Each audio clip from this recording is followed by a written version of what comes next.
All right, so we're driving along here, me and Carson again. We get asked all the time by customers what makes us unique or what makes us different. Why are we different than the other guys? From the beginning of this company, I wanted to create a company where I could have people around me, team members, people helping me, that I could have them here to help me and that they could benefit from it as well as me, and that we could do it together, and it wouldn't be some sort of environment where we were, told what kind of music we could listen to, or that we can talk while we were working, or, that work was just some sort of place to be miserable at. I wanted it to be fun. And that did kind of drove me a lot to create this business. And the other thing I noticed real fast about this business, the business of trees or tree care, arboriculture, is that I noticed a lot of people were getting work done or paying for work to be done that wasn't worth paying for. And so we kind of built around that, Carson's been working with me now for 13 years. And that's always kind of been our thing.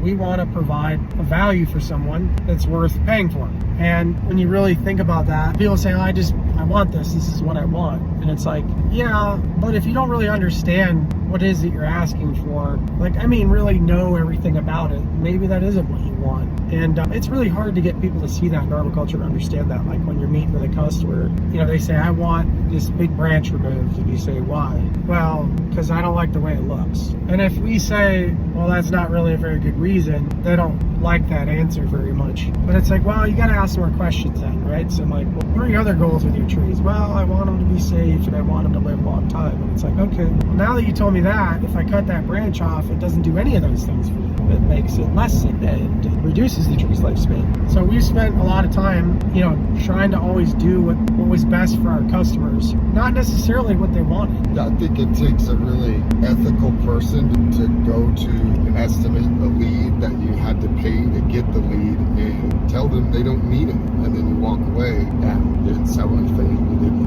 but you got their trust, and they know that you're a trustworthy person because you gave them honest information. In the future, when they do need something, I think we'll have a customer in the future, but it does take an ethical person to say, I can't charge you any right now because there's nothing I can do that would meet any of your objectives or be beneficial to you or the trees. We don't just care about our guys, we care about the whole picture, right? We care about our guys, we care about our customers, we care about the trees, we care about our communities, we care about all those things because that was built into our culture.